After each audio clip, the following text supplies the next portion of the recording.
Praise the Lord. Hallelujah. Sige po, yung palakpak talaga para sa Diyos. Hallelujah. Amen. Amen. Tayo po ay nagagalak lagi na pag tayo po ay nasa bahay ng Panginoon. Kaya nasa presensya po kasi ng ating Panginoon, nandito po ang kanyang presensya at nagagalak po at natutuwa ang dakilang Diyos dahil nandito po tayo kasi tapos na tayong magipamiesta. Hindi na po mekos-mekos kayo. Praise the Lord. Ang sabi po ng salita ng Diyos doon sa Psalm 16:11, You will show me the path of life. In your presence, there is fullness of joy. Sa presensya po ng Panginoon ngayong gabi, there is fullness of joy. There is fullness. At your right hand are pleasures forevermore. Kaya nga po, tonight, we will bless the Lord. Bless the Lord, oh my soul, and all that is within us. For this is the day that the Lord has made, and tomorrow will be another day that the Lord has made. Day after day is every day that the Lord has made, and we will always rejoice and be glad, and be glad, and be glad. Come on, in it. Hallelujah. Praise the Lord. Ganyan po kabuti.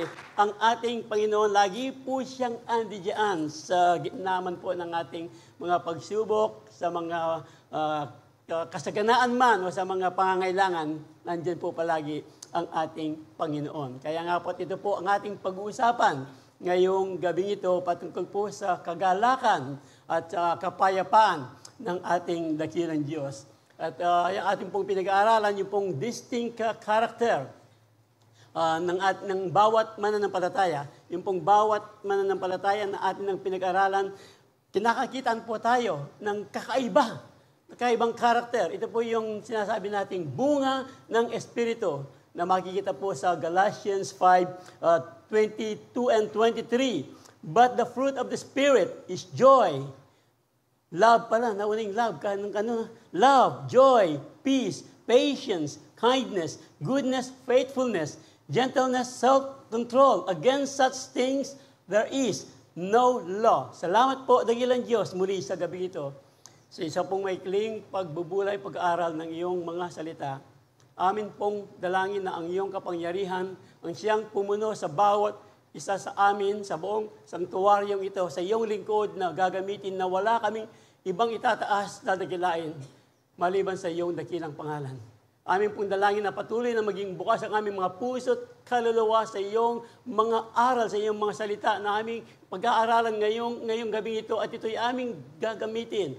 O dakilang Diyos sa aming pang-araw-araw na buhay upang kami hindi bumitiw sa iyong mga pangako at sa iyong mga salita na siyang nagiging kalakasan namin sa bawat araw. Dakilang Diyos sa gabi pong ito, sa iyo lamang ang lahat ng kapurihan, ang lahat ng kadakilaan sa iyong matamis at makapangyarihang pangalan, Kristo Jesus. Amen. Amen. Hallelujah. Sige po, palakpakan ng Panginoon. Praise the Lord. Ating pong pinag-aralan ang patungkol po sa pag-ibig. Last Sunday, of course, pag pinag-usapan po yung pag-ibig, yung pong pag-ibig na nanggagaling sa Diyos, He first loved us, hindi po tayo ang unang umibig sa Diyos, ang Diyos po ang umibig sa atin. Oh, how I love Jesus. Oh, how I love Jesus. Oh, how I love Jesus.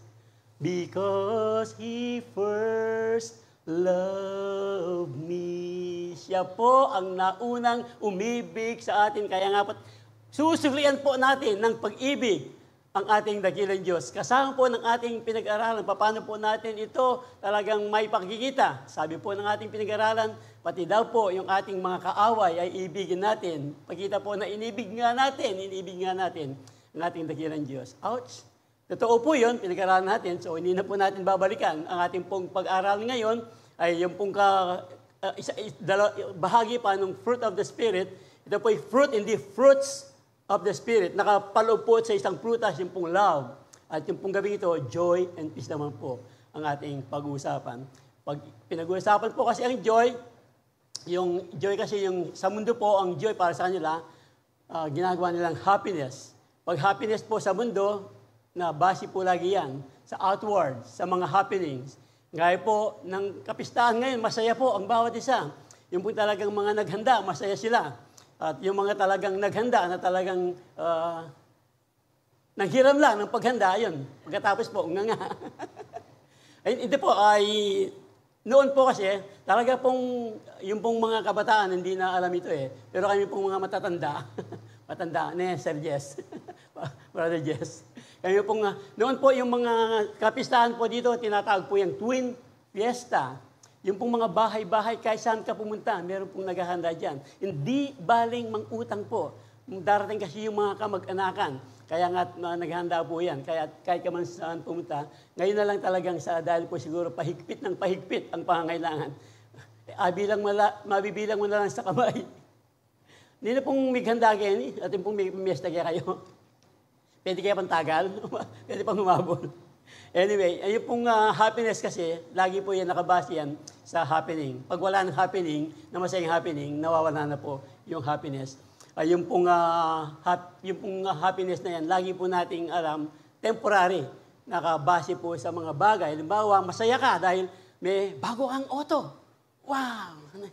Masaya ka. Pero sa yung masaya ka, nagasgasan yung iyong auto. Ang hila ko, hindi ka na masaya dahil kabago-bago, ginasgasan, hindi ba? O kaya nag-gutter. Hindi ka na happy kasi bago-bago. Based on happening. Tumama ka sa loto, masaya ka. Sino po tumama sa loto dito? Alam po naman natin, hindi po nakabase sa loto yung ating happening. Nakabase po yan sa ating pong dakilang Diyos sa kanyang dakilaan. Okay, pero pag pinag-usapan po yung joy, ito po yung pagkakaiba ng joy and happiness. Yung pong joy, nanggagaling po yan sa loob. Meron mang pagsubok, meron mang talagang kasaganaan, dumating man ang pagsubok. Alam po natin ang kwento ni Job. Ang sabi po ni Job, alam natin, nawala ang kanyang hanap buhay, ang kanyang mga anak, 10 ay namatay, tapos nakasakit pa siya ng buong katawan, at sa kanya pong pagsasabi sa kanyang asawa, ng kanyang asawa na dapat katuwang niya, siya pa ang sumpain mo ang iyong Diyos, mamatay ka na. At yun na pong nagsabi sa inyo, sa inyong asawa, sana mamatay ka na. Wala pa naman siguro, no? Pag nagigigil ka na talagang sa iyong... Anyway, dali po natin. Sabi nga ni Job, hubad akong isinilang, hubad akong babalik, purihin pa rin ang dakilang Diyos, ang pangalan ng Diyos. Ito po ang joy na sinasabi natin. Yung pong joy nanggagaling talaga sa kaloob-looban. Ito po ang joy na nanggagaling po sa ating dakilang Diyos. Amen. So yung joy, ano ba yan? Chicken joy kaya? O yung happy meal, o kaya yung pong happy, meron pa bang happy toothpaste ngayon? Yung pag happy toothpaste, nag-toothpaste ka, tapos pagkatapos mag-toothpaste, happy ka na. Ano? Happy, yun, nag-happy toothpaste ako, tapos wala na yung happy na malungkot ka na. Kaya naman, yung joy, yung pong naghuhugas ng plato, lalo na po yung mga bata, naghuhugas pa kayo ng plato. Parang konti lang yung tumatango. Di ba yung maganda raw panlinis, yung joy, liquid, ay tama no? Yung joy na panlinis. Kaya nga po yung nanay talagang naghugas ng plato. Natalsikan basta natalsikan yung kanyang mata, ng kanyang habang naglinis, gamit po ang joy. Tapos bigla na lang siyang napaluha. Tapos bigla na yung nasabi, ito pala, yung tears of joy. Talaga, literal pong tears of joy. Okay? So, joy talaga pong, yan, lalo na po ngayong Kapaskuhan. Joy unspeakable. Anyway, joy to the world na lang. Bisa ko talaga magkatawa. Hindi po bisa yung boses ko. Praise the Lord. Hallelujah. Yung pong joy and peace, lagi po yung connected yan. Hindi pwedeng maghiwalay yung pong joy and peace. Imposible po. Imposible na maghiwalay yung pong joy and peace. Yung pong pinanggagalingan po niyan, yung banal na Espiritu. Kaya nga po, fruit of the Spirit.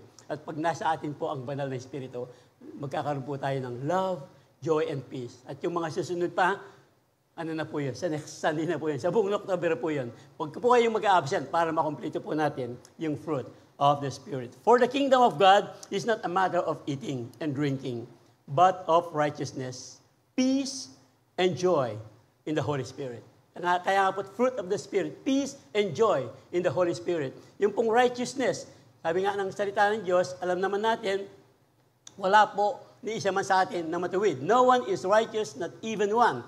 Sabi po ng Romans 3:10, for all have sinned and fall short of the glory of God. Romans 3:23.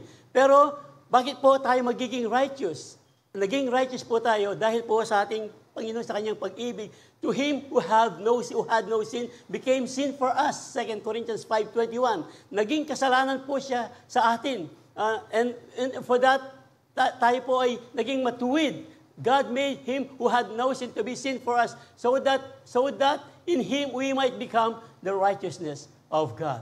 Ito pong righteousness ito, nawala ang katuwiran natin nung pong ang unang tao, si Adan at si Eva. Dati po, they were made in the image of God, image of righteousness, image of holiness, image of yung nagniningning. Nawala po ito sa tao. Pero ang Diyos po ay gumawa ng paraan. Alam po natin, ang ginawa ng Diyos, na ipadala niyo po niya, ang kanyang kaisa-isang anak, doon sa krus ng Kalbaryo, mamatay para sa atin. For God so loved the world that He gave His one and only Son. Sa ating pong naka-online, sa ating pong mga matagal na nating naririnig ito, pero hindi pa natin talaga ina-apply sa ating mga buhay. Ito po ang pagmamahal ng Diyos. Gusto po ng Diyos may balik ang katuwiran sa atin. God so loved the world, He gave His one and only Son, that whoever will believe in Him, maniwala lamang po tayo sa Kanya, tanggapin ang ginawa ni Kristo Jesus doon sa krus ng Kalbaryo, tanggapin siya bilang sariling tagapagligtas, pagsisihan natin ang lahat ng ating nagawang kasalanan, and then and only then,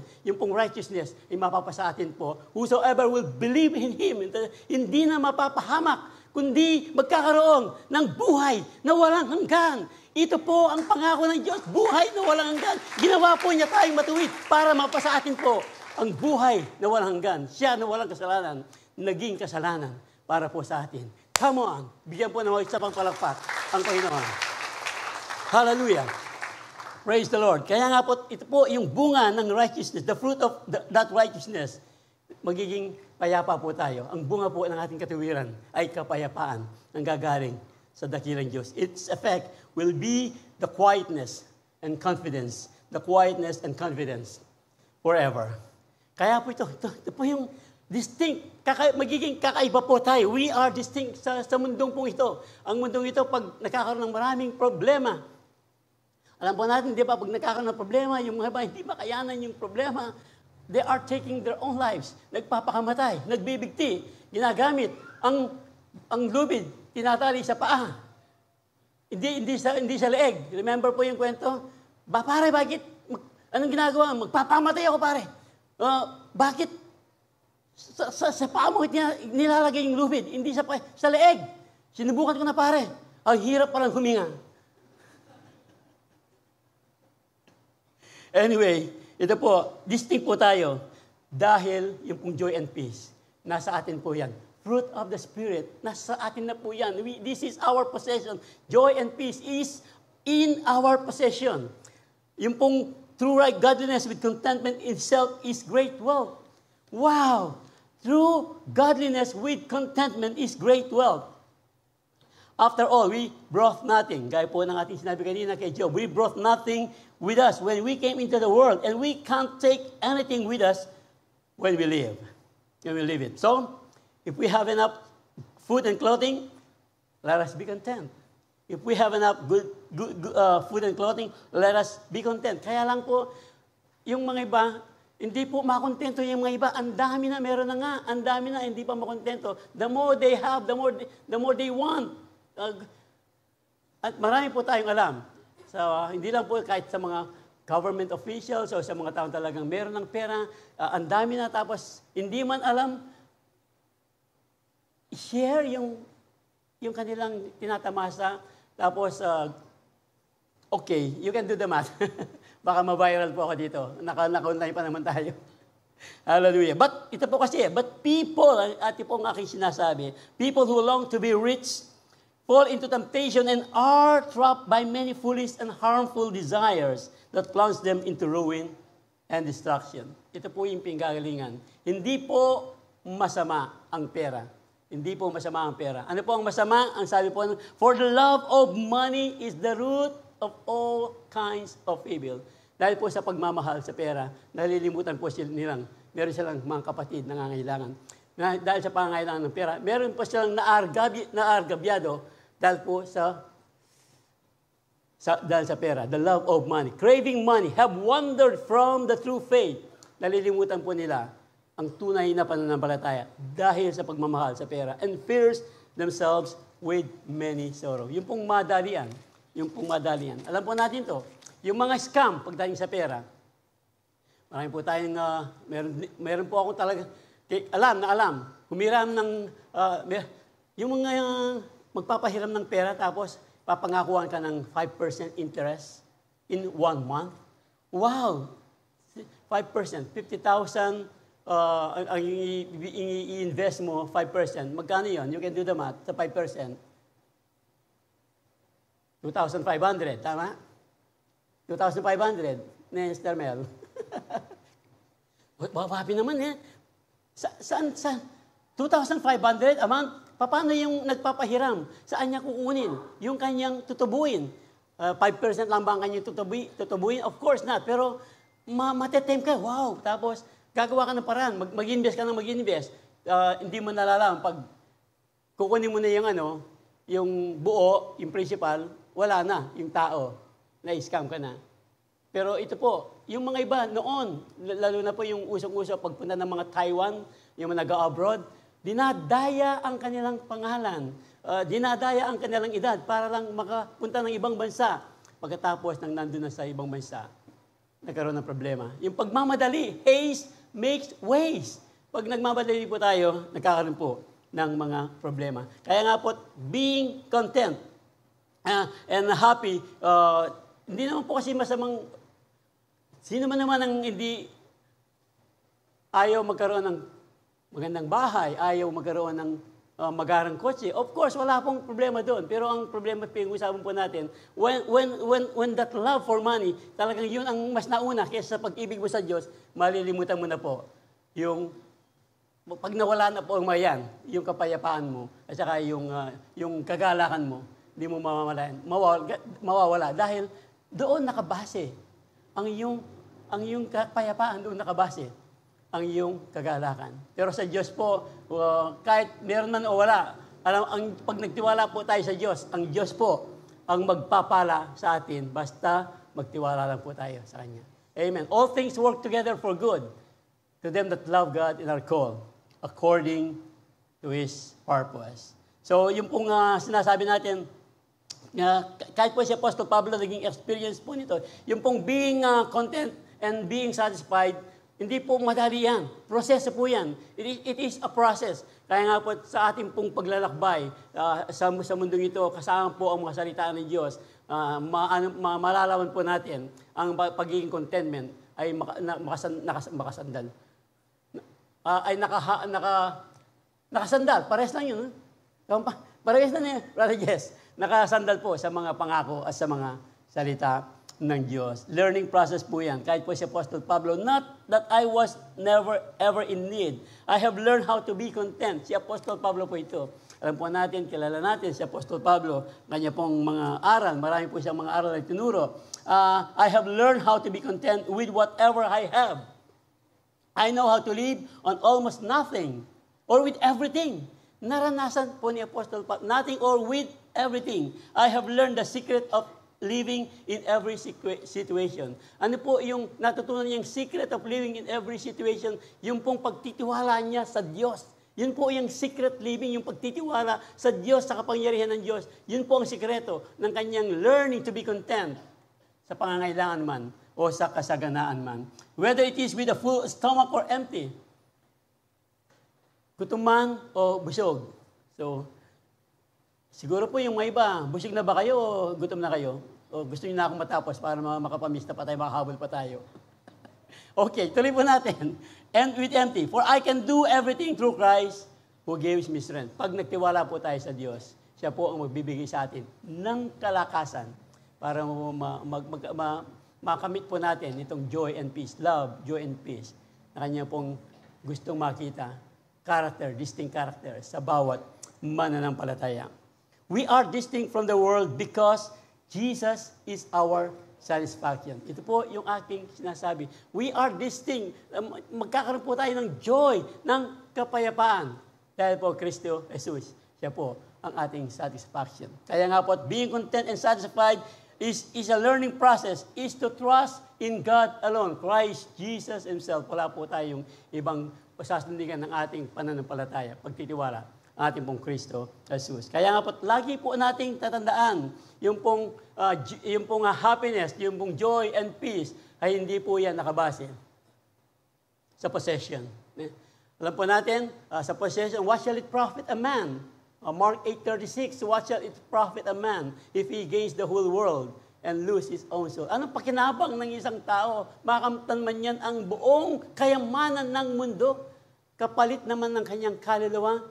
So, dahil, di ba, yung mga mayayaman, lagi silang natatakot, meron silang ang daming CCTV, ang daming gwardiya, dahil natatakot sila, wala silang kapayapaan, baka meron pumasok na magnanakaw, etc., etc.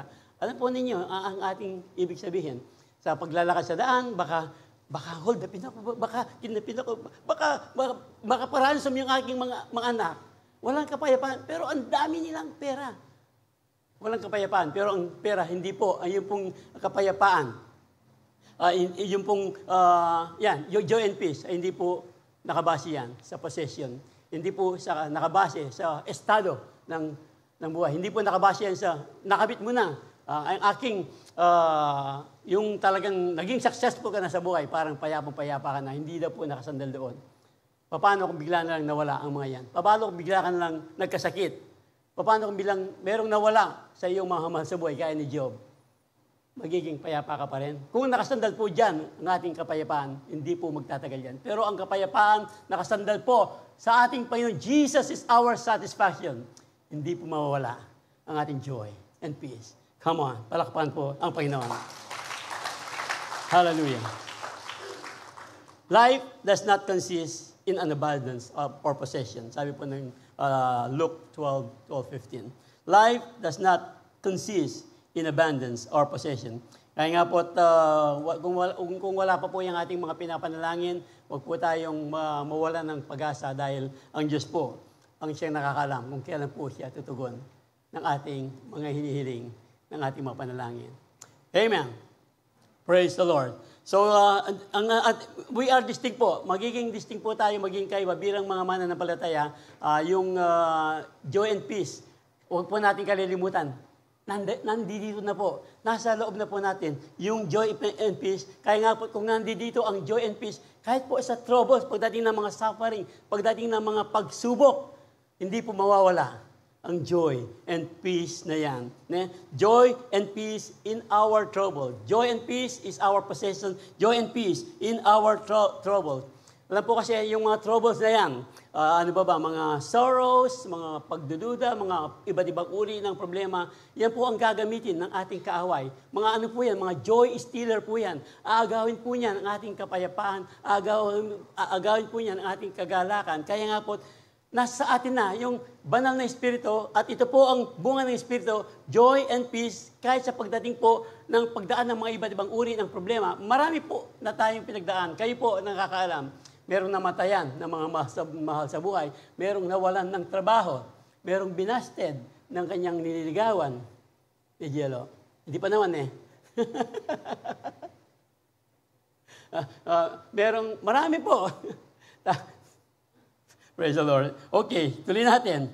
Dear brothers and sisters, ito po ang salita talaga ng Diyos. Yung mga salita po ng Diyos ang ating pong magiging sandigan na yung pong troubles at yung joy hindi po mawala. Dahil merong dahilan. Lagi pong may dahilan ng Diyos sa mga pagsubok pong dumarating sa ating mga buhay. When troubles of any kind will come your way, consider it an opportunity for great joy. Hindi natin maintindihan. Pag dumating when troubles of any kind come your way, consider it an opportunity for great joy. Opportunity Paano magiging opportunity for great joy? Yung mga pagsubok, yung mga pangangailangan, etc., mga problema, paano magiging opportunity dyan para sa isang tunay na kagalakan at kapayapaan? Bakit? Tuloy po natin, kung tuloy natin, ang salita rin po ng Diyos, ang sasagot. For you know that when your faith is tested, for you know when your faith, tinetest pala yung ating pananampalataya, yung ating pagtitiwala sa Diyos, kung bibitaw tayo o hindi. Tinetest pala yan. Your endurance has a chance to grow. Dito pala lalago yung ating pananampalataya, yung ating endurance ay talagang mas magiging matibay pag dumarating po yung mga pagsubok na hindi po tayo mawawalan ng kagalakan at ng kapayapaan. For you know that when your faith is tested, your endurance has a chance to grow. So, let it grow. Let it go. Let it go. Anyway, baliw po ito. So, let it grow. For when your endurance is fully developed, you will be perfect and complete, needing nothing. Wow! Ito pala ang dahilan kung bakit tayo kailangan maging joyful, maging peaceful pagdating na may ibang uri ng pagsubok. Ganito rin po ang sinasabi ng Romans 5:3 and 4. Sa Romans 5:3 and 4, ano po ang sinasabi ng Roma 5:3, 4? Romans 5:3 and 4, not only so, similar po, pati po yung book of Romans, isa ang sinasabi, not only so, but we also glory in our suffering. We also glory in our suffering because we know that suffering produces, ito pala yun, suffering produces perseverance. Perseverance, character, yung pong character ng pag-ibig, yung character ng kapayapaan, yung character ng kagalakan. It produced character and hope. Ito po ang pangako ng Diyos kung hindi po tayo susuko, kung hindi po tayo bibigay sa mga troubles na dumarating. Joy and peace in our troubles. Hallelujah. Praise the Lord. Ano po yung ating gagawin? Alam po natin, hindi naman talaga natin maiwasan yung mga pagsubok. Tayo pong mga mananampalataya ay accepted na sa mga pagsubok? Absolutely not. Alam po natin, marami na tayong, kahit nandito tayo, hindi po titigil ang ating kaaway. I always say that the devil will not accept defeat without having a fight. Gagawa po ng ng paraan niya para agawin po, i-steal po ang ating kapayapaan. Kaya nga John 10:10, alam natin, the devil come to kill, steal, and destroy. Yan po ang layunin ng kahit. Pero kung tayo po yung nakasandal, patuloy na ng hawakan sa mga salita at pangako ng Diyos, hindi po niya tayo pwedeng agawin. Hindi po niya tayo pwedeng agawin. Dahil ang sabi po ng salita ng Diyos, hawak tayo sa kamay ng ating Panginoong Kristo Jesus. Hawak din tayo sa kamay ng ating Ama. Paano pa tayo maagaw ng ating kaaway? Tayo na lamang ang may kasalanan kung tayo po ay aalis, bibitaw sa mga kapay. Pero hindi po tayo bibitaw, hindi po tayo pababayaan ng ating dakilang Diyos. Lagi niya po tayong ingatan. Come on, palakpakan po ang Panginoon. Hallelujah. Hallelujah. Kaya nga po, kung sakali, talaga pong dadating, talaga mawaworry ka eh. Pero hindi po natin, kaya nga sabi natin, hindi natin hayang manalo. Si worry, hindi natin mahayang manalo. Si doubt, ang ating kaaway. Ang sabi po ng salita ng Diyos, don't worry. Pag dumarating po yan, don't worry, what shall we do when these things comes into our life? Ang sabi po ng salita ng Diyos, don't worry about anything. Instead, pray about everything. Pray about everything. Because in prayers, we allow God to work in our lives. Pag tayo po ay nananalangin, talagang hinahayaan po natin ang Diyos ang kumilos sa ating mga buhay. We are allowing God to work in our lives. Pray about everything. Tell God what you need. And ito pa, tell God, tapos magpasalamat ka na. And thank Him for all He has done. Thank Him for all He has done. Lahat ng ginawa na niya noon, hindi pa siya titigil. Meron siyang ginagawa ngayon, meron pa siyang gagawin sa darating na bukas. Ganito po, kabuti ang ating dakilang Diyos. His mercy are new every morning. His mercy are new every morning. Come on up!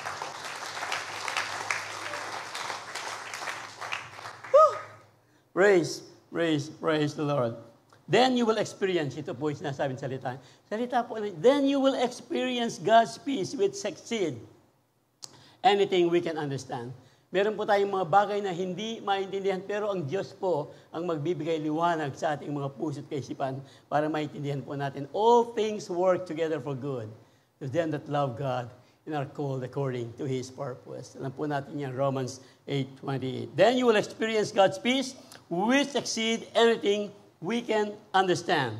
His peace will guard your hearts and minds. The point, as you live in Christ, as you live in Christ. Yung pong Panginoon siya magbibigay ng kapayapaan sa ating mga troubles. Rest in our troubles. Kahit po sa gitna naman ng mga troubles, siya po ang nangako. Siya po laging tumatawag, Matthew 11:28, Come unto me, all ye who are weary and are heavy laden, and I will give you rest. Saan po tayo pupunta? Saan pa tayo pupunta? Maliban sa ating dakilang Diyos. Ang sabi ng dakilang Diyos kay Peter, sa kanyang mga disciples kay Peter, kayo rin ba iwanan niyo ako? Sabi ng Diyos. Panginoon, saan pa kami pupunta kundi sa iyo? So, sa Panginoon lang po tayo pwedeng laging tumakbo. Di ba, meron pong awit Oh, I'm running to your arms. I'm running to your arms. The richness of your love is always be enough. Nothing compares to your embrace. Gusto ya? Sundo mo niya po ito. Run to the arms of God. I'm running to your arms. I'm running to your arms. Nothing compares to your embrace. Wala na pong, yung pong pag-inakap po tayo ng pag-ibig ng Diyos, pag-inakap po tayo ng banal na Espiritu ng Diyos, yung pong kapayapaan, hindi po natin maintindihan, meron pong kapayapaan talagang, mapupuno po tayo ng kapayapaan, ng kagalakan. Sa Diyos lang pwedeng manggaling. Sa Diyos lang pwedeng manggaling. We are distinct from the world because Jesus is our rest. Ito po ang ating pagkakaiba. We are distinct from the world dahil kay Kristo lang po natin masusumpungan ang tunay na kapayapaan. Hallelujah. Praise the Lord. We are distinct from the world because nasa atin po ang banal na Espiritu. So yung pong una, we are distinct from the world because love and peace. Parang nagre-review na tayo. Nagagad ka sa review ng yung tatlo. We are distinct from the world. Ano ba yan? Yan ko po yung aking notes dito. Yung pong huling bahagi ng ating pinag-usapan. We are distinct from the world. Believers, joy and peace. Ito po yung joy and peace is our possession. Okay. Joy and peace is our possession. Joy and peace in our troubles. Joy and peace in our troubles. At ito na po, dito po ako magtatapos. Joy and peace in facing death. Joy and peace in facing death. Ito po ang madalas maging... sino po ang gustong pumunta ng langit? Yes. Bisa kayo pong yan, Nina. Siyempre, di ba? Yung kasi ang tanong ng isang estudyante, sinong gustong pumunta ng langit? Ang sabi po ng teacher sa kanyang estudyante, nagtaasan ng kamay ang lahat ng kanyang estudyante, maliban doon sa isa. Sa ayaw mong pumunta ng langit? Ma'am, ngayon na ba? Ano? Hindi pa ngayon, pero ito po ang ating pinag-usapan Joy and peace in facing death. Kasi po, hindi natin maiwasan. Yung kamatayan, whether we like it or not, life is short, death is sure. May silang po ang ating buhay kahit po umabot tayo ng 90, 95, may pa rin yan. Kumpara po sa pangakong buhay na walang hanggan ng ating Panginoon. Death is sure. Kaya nga po, meron pa rin mga taong natatakot pagdating ni kamatayan. Yung pong isa, sabi ng nagpahula siya. Tapos, sa kanyang pagpahula, mamamatay daw siya sa apoy. Mamamatay daw sa apoy. So, ang ginawa niya, iwas lahat. Sa stove, sa lahat ng uri ng may kaugnayan sa apoy, iniwas niya. So, one time po, nasagasaan siya, namatay. Bakit hindi siya apoy? Namatay. Kasi po, yung tatak pala ng gulong, firestone. Anyway, pagdating kasi sa kamatayan, meron po akong naalala, kasi po yung pong kaedad ko na, alam pa rin to, yung isa pong nating presidente. O kaya wag ng presidente, yung magkakaklase na lang, sige, para Hindi po tayo ma-viral. Yung mga kaklase, meron po isang kaklase nilang, talagang lagi nilang binubuli. Sinasabi, you have no brain, no brain, no brain. Lagi po nila sinasabi, wala daw siyang brain, yung kanyang kaklase. Hanggang isang araw, ito pong lalaking ito, na biglang nagkasakit. Siguro dinibdin niya masyado yung no brain, no brain. Misa bubuntok siya, hindi maintindihan. Hanggang po nga nagpunta siya ng Amerika para magpakonsulta sa specialista. And long story short, ang sabi po ng doktor, I have a bad news. Sabi niya, you have tumor in your brain. Bigla pong, wow! I have tumor in your brain. Bakit ka nagsasaya? Meron nga tumor sa inyo. You have tumor in your brain. Bakit hindi ko magsasaya? In the Philippines, they are saying, I have no brain. Here, I have tumor.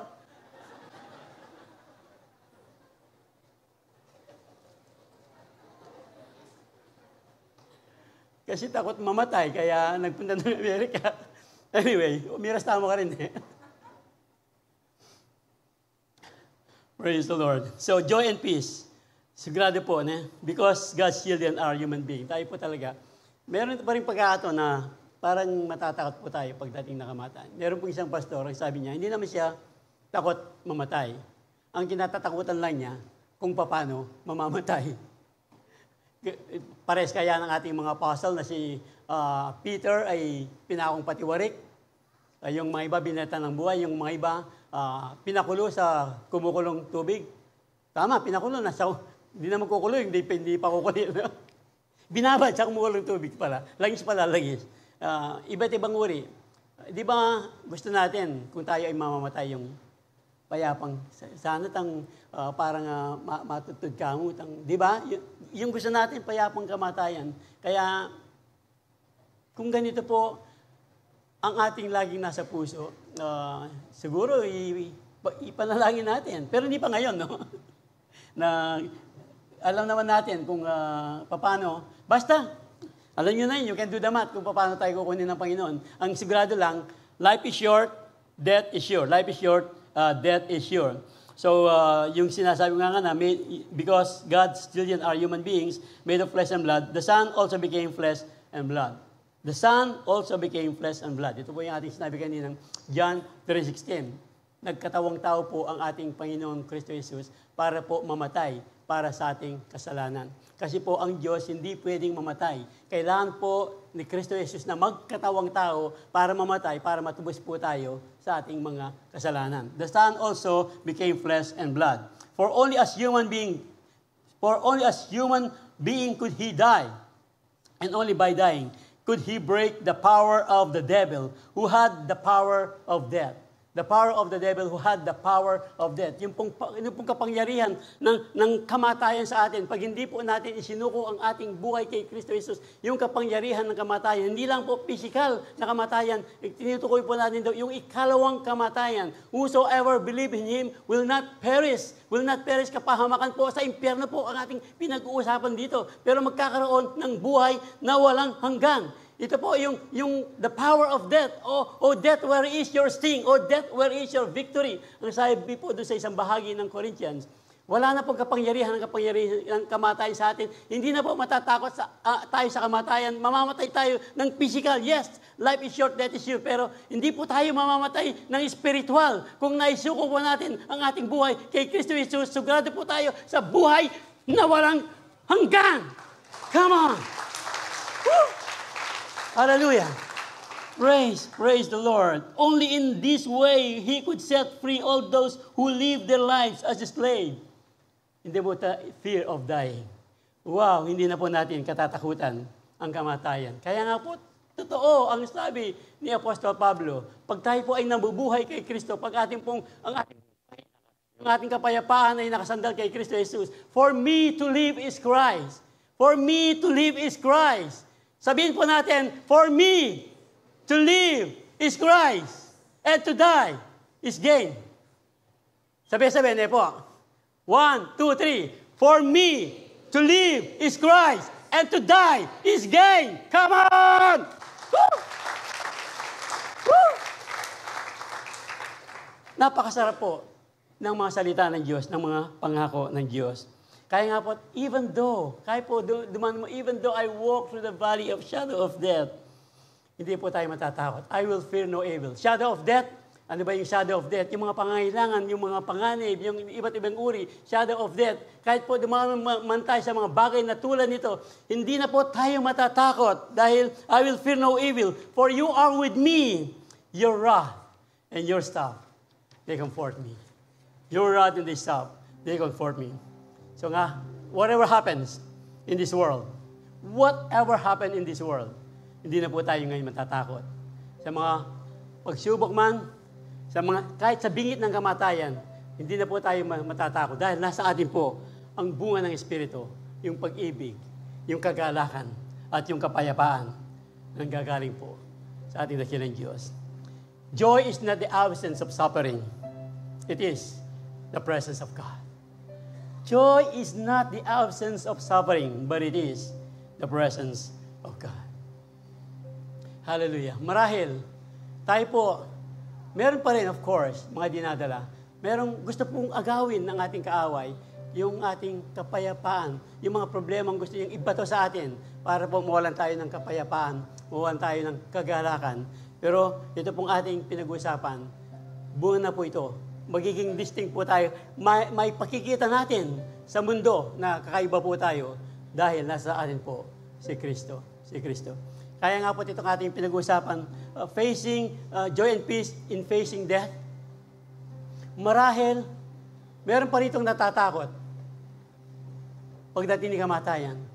At kung sakaling andyan pa yung takot, dahil hindi pa tayo sigurado, talagang gusto nating makasigurado na hindi tayo mapapahamak pagdating ni kamatayan, patuloy po ang panawagan ng salita ng Diyos na ating sinabi kanina, for God so loved the world, He gave His one and only Son, upang ang sinuman ang sa Kanya ay manampalataya, maniwala sa ginawa ni Kristo Jesus doon sa krus ng Kalbaryo, na namatay na Siya para tubusin ang ating mga kasalanan, para hindi na tayo mamatay, para magkaroon tayo ng kapayapaan, magkaroon tayo ng kagalakan, ng pagdating man ng kamatayan.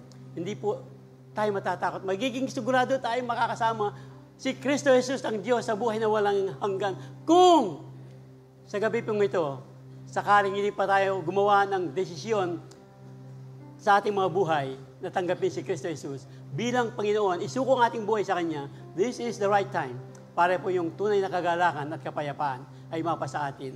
Ang panawagan lamang niya, kung sino man ang sa Kanya ay mananampalataya, hindi na mapapahamak, magkakaroon ng buhay na walang hanggan.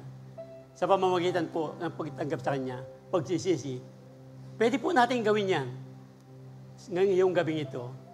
Salamat po, dakilang Diyos. Salamat po, dakilang Diyos, sa iyong pag-ibig.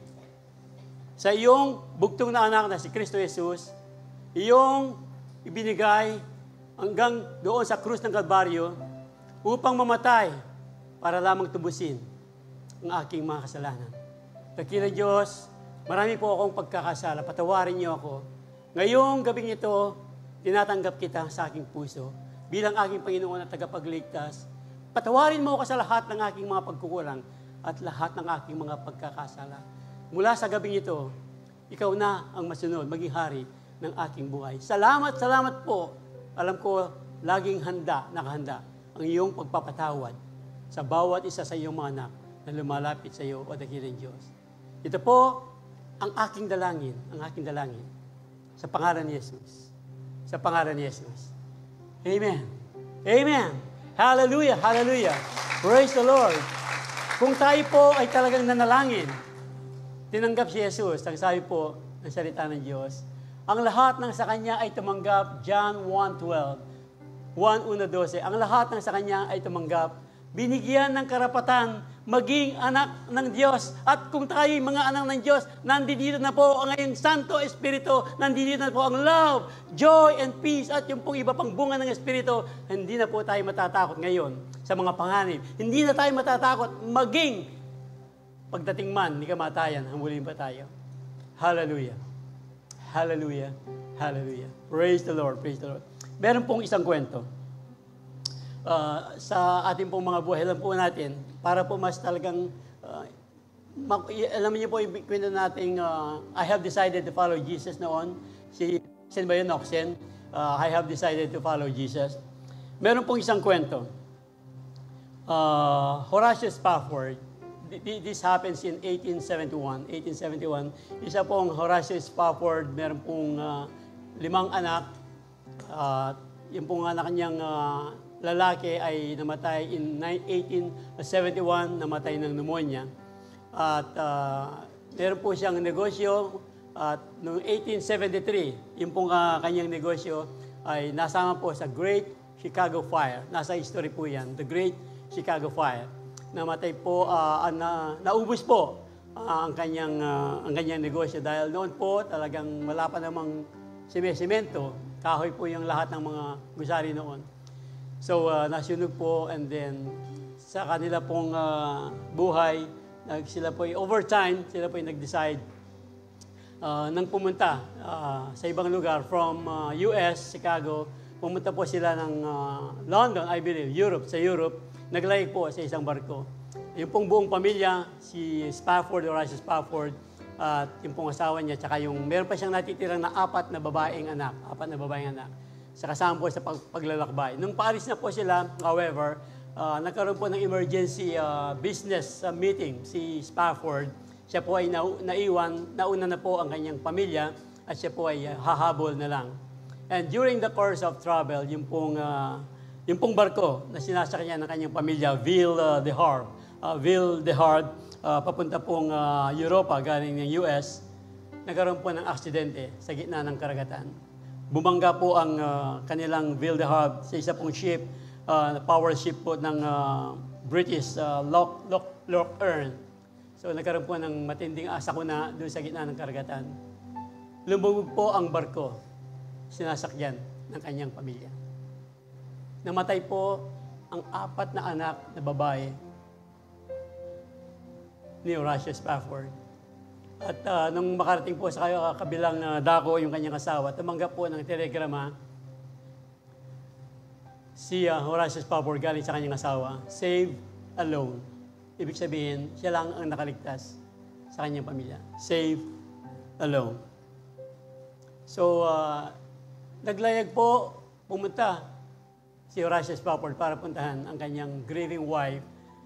At doon po sa kanyang paglalayag, yung pong kapitan ng barko na kanyang sinasakyan, itinuro po niya kung saan lumubog ang barko, kung saan namatay ang kanyang 4 na anak.